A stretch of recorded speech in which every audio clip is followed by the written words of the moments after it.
last question. Go this way. Do you like, you not like us? Sorry guys, thank you. Thank you, Jay Prince. You know, that was a testament of the respect that he had for me because he wasn't trying to hit it. Yeah, he wanted to drop. He's an artist. Yeah, I mean, you know how that is. Hit you, you want to. So to me, that was a testament of the respect he had for me, and I had to like really, you know, let him know, okay, I really mean this. Right. You know what I mean? This don't make sense. Welcome back to your daily dose of scandal and glamour. Drake's so-called other daddy, Jay Prince, might be dipping out on him too. And that's a twist nobody expected. How many more blows can Drake's empire take before the whole thing starts cracking apart? For years, Drake flexed about having Jay Prince in his corner, bragging about those legendary Houston ties like they were set in stone. But now the streets are buzzing. Word is those ties might be snapped for good, especially after Kendrick dropped that chilling warning shot promising to drag Drake even deeper if he dared test him again. The timing has everybody talking. I believe Jay Prince is a professional anything. He's a CEO of a rap label, so he's a professional entertainer. So he can entertain. He's been in the entertainment business. He ain't been in the street business. I think that's where y'all get it twisted. Y'all think the in the entertainment business are real gangsters. If you know their name in the entertainment world, there's no way they know gangsters. Jay Prince wasn't just some background figure, he's been Drake's armor. He's the one who smoothed things over with Kanye, put NBA YoungBoy back in line when he tried to push up on Drake, and even stepped to Diddy after that infamous slap. Jay Prince wasn't only protecting an artist, he was guarding a billion-dollar brand, but suddenly, silence. Not a peep from Jay Prince while Drake gets picked apart piece by piece in this brutal war with Kendrick. And that silence is louder than any diss track right now. Fans are connecting the dots quick. They're saying the only reason Kendrick's attacks are hitting this hard is because Jay Prince isn't running interference anymore. If he was still playing protector, Drake wouldn't be left bleeding out in the spotlight like this. So the real question is, what went down behind the scenes? Why would Jay Prince suddenly leave Drake hanging like that? James, last question. Go this way. Do you like, you not like us? Sorry guys, thank you. Thank you, Jay Prince.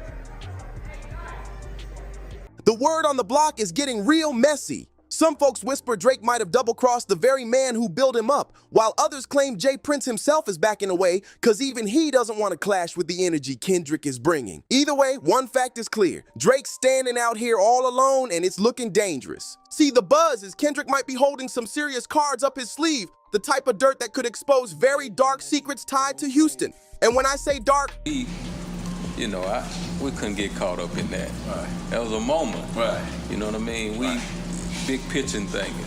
Right. So we had to keep it moving. I'm talking whispers that got people comparing it to Diddy-level scandals, rumors of shady business moves, suspicious power plays, and even talk of women being shuffled around behind closed doors. Houston streets are on fire with chatter that Jay Prince's name is in the mix, and it ain't looking good. One hotspot that keeps popping up, Area 29. A Houston club that's been drowning in speculation. Online talk says Jay Prince's son has ties there, and people are alleging that young women were being brought around for Drake and the OVO crew. And then there's that cryptic bar, Family Matters, drop a 50 bag, 29. Fans swear that line wasn't just clever wordplay, and they say it was straight up coded truth. But hold up, it gets even darker.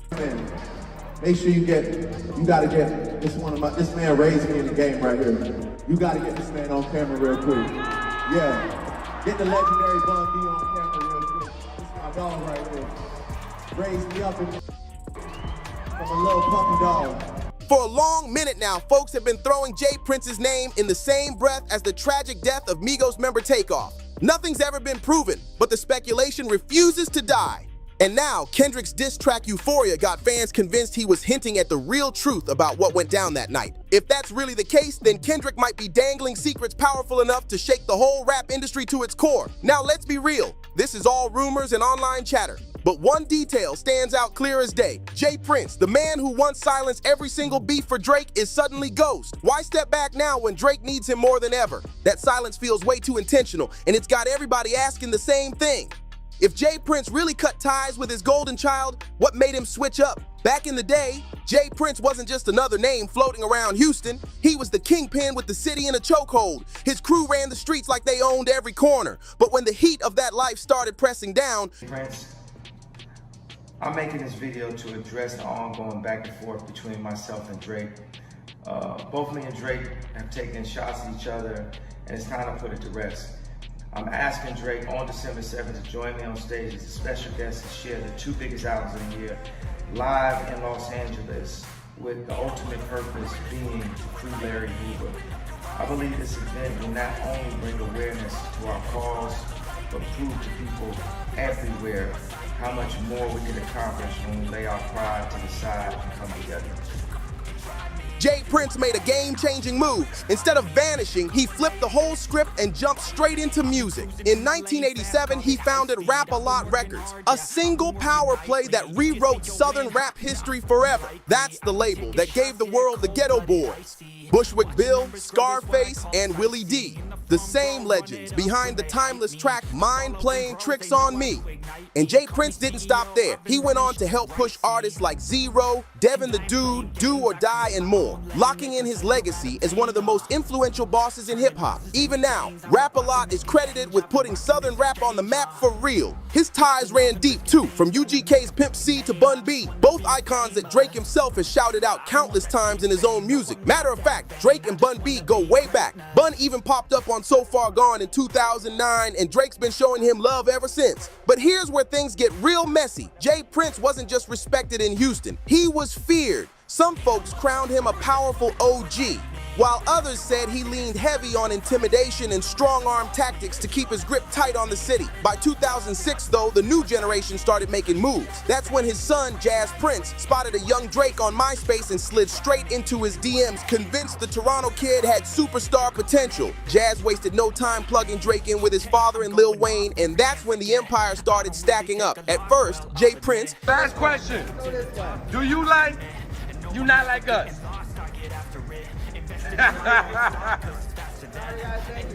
Thank you, Jay Prince. And even Wayne weren't really impressed. To them, Drake was just another hungry newcomer trying to break through. But Jazz, he was locked in. He swore up and down that Drake was destined for superstardom. To prove it, Jazz even slid Drake some exclusive Lil Wayne beats just to show what he could do. And guess what? That gamble paid off big time. Wayne eventually caught on, and the rest is hip-hop history. Drake himself even rapped about that moment on Look What You've Done. Then Wayne calls up my phone. Conversation wasn't that long. He gets me a flight to Houston in the morning. Oh, it's my time. Yeah, it's on. And he's thinking of signing me. I come home. We make a mixtape with 17 songs and almost get a Grammy off that thing. They love your son, man. That boy gone. That was the spark that lit the fire. A chance DM, a bold gamble, and suddenly Drake was stepping into the biggest stage of his life. That was the moment Drake locked in his legacy. His whole life flipped overnight. By 2007, J. Prince sealed the deal, signing Drake to Aspire Music Group, a label partly owned by his son, Jazz, and Lil Wayne's manager, Cortez Bryant. That connection is why people say J. Prince practically hand-delivered Drake his golden ticket straight into Young Money and the big stage. From that point forward, J. Prince's cosign wasn't just business, it was raw power. Drake promised to stay loyal to Houston forever, and in return, J. Prince became his armor. You need to be f***ing me up, right? Because you try to glorify bull. Like, you try to glorify soft shit. You try to glorify that ain't that. It's flaw. We know when flaw when we deal with them in the streets. We know when flaw. Like, we understand that they flaw. We don't capitalize off their flawness though, because we'll capitalize off real shit. We ain't gonna capitalize off no being flawed, weak as hell. If we understand what a weak as hell, then he a street. Call himself a street nigga. He could be a street, but he's still weak as hell. We don't capitalize and try to glorify the Nah, we gonna sit here and have conversations about strong as us. We don't have conversations about niggas weak as hell.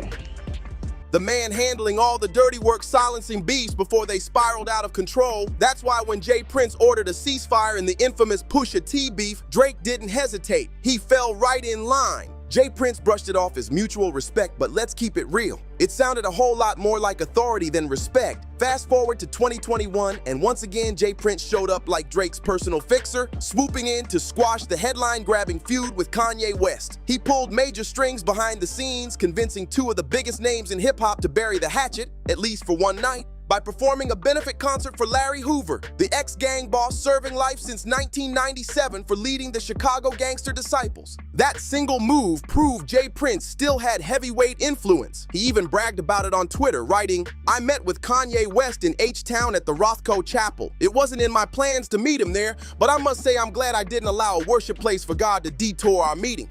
But the moment that really set social media on fire was that viral clip of Kanye. Kanye looked stiff and awkward, like he was reading straight off a script at gunpoint while talking about ending his beef with Drake. To this day, people online still clown that clip, saying it looked more like a hostage tape than a genuine peace offering. But let's be real, the truth never stood a chance. By the time Drake dropped Circo Loco with 21 Savage on their joint album Her Loss, he was already back to throwing shade, rapping, linking with the ops. "I did that for J. Prince." That one line said it all. The so-called peace with Kanye wasn't built on brotherhood, it was strictly business. And now, Kanye's jumped right back into the fire, hopping on the remix of Like That, the Future and Metro Boomin track with Kendrick that cracked this whole industry war wide open. And when you look at all these chess moves, one shadow always lingers in the background of Drake's story. J. Prince, the other daddy, pulling strings. Fast forward to May 2023, and once again, J. Prince had to storm back into the trenches to clean up Drake's mess. This time, the smoke came from NBA Youngboy, who wasn't holding back shots at Drake. On his album Richest Op, Youngboy aired it all out, accusing Drake of refusing to collaborate. All because Drake was siding with his rival Lil Durk on F the Industry Pound 2. Youngboy rapped about the call himself. "Talked to Drake cross FaceTime, he wasn't feeling me. Told me that he fucked with Durk. Damn, that's getting to me. Told me that he liked what I'm doing, but he can't rock with me. So when we cross paths, forget what you say, you my enemy." The disrespect was raw, and it forced J. Prince back into play once again. That diss from Youngboy had fans convinced a full-blown war was about to erupt. But just like clockwork, J. Prince slid in to shut it down before things spiraled. He even posted a photo sitting with Youngboy and Birdman, making sure the whole world saw he was in control of the situation. And to lock it in, he dropped a long, fatherly-style message directed straight at Youngboy, making it crystal clear where Drake stood in all this. J. Prince wrote, "I must address the song where my name and Drake's name were mentioned to the little homie. As I said to you privately, I say to you publicly that Drake is my son. He rolled with me. Therefore, I think it's a good idea to take him off your enemy list, because the truth of the matter is we got nothing but love for you and your accomplishments. When I put Drake on that FaceTime call with you, my intent was for y'all to move forward, not backwards." That wasn't just advice, that was a warning. And everyone knew it. J. Prince himself once said, "Two things we get every day is a chance and a choice. The choices we make determine our destination." And for years, his choice was clear. Stand by Drake no matter what storm came knocking, but then everything shifted. Word in the streets is that the turning point came after the tragic death of Takeoff in Houston back in November 2022. And here's why. J. Prince's son, Jazz, was reportedly the one responsible for looking after Migos while they were in town. But when Takeoff was gunned down, speculation exploded. Some whispered it was a setup, while others questioned how something so deadly could happen on Jazz Prince's watch. And with Drake's long history of rocking with Migos, remember, they toured together back in 2018. This whole situation got way too sticky for him. Fans immediately noticed how Drake went dead silent after Takeoff's death. Not even a whisper, not a single tribute, nothing. And then Kendrick poured gasoline on the fire with Euphoria, spitting, "Here is daddy killed, he wanna be Junior." They must have forgot the ish that they done. Dementia must run in his family, but let it get shaky. I'll park his son. At first, listeners thought Kendrick might be firing at Drake's real father, Dennis, or maybe even Birdman. But now, a growing wave of fans believe those bars were aimed squarely at Jazz Prince, hinting at his alleged ties to Takeoff's tragic death and doubling as a warning shot at J. Prince himself. "Stay out of this war or I'll expose your family." And guess what? It looks like that threat hit the mark. J. Prince, the man who used to ride harder than anyone for Drake, has gone ghost. For the first time, he's not swooping in to shield his son from the flames. That silence has the entire industry shaking. Kendrick didn't just diss Drake, he humiliated him. Fans, rivals, even fellow rappers are clowning Drake like never before. And the one figure who always stood guard over him, J. Prince, hasn't said a single word. When reporters pressed him about Kendrick's viral anthem, Not Like Us, his response was ice cold. "Yeah, I don't know what he was saying." That was it. No defense, no pushback, no protection for the artist he once claimed as family, and that silence is deafening.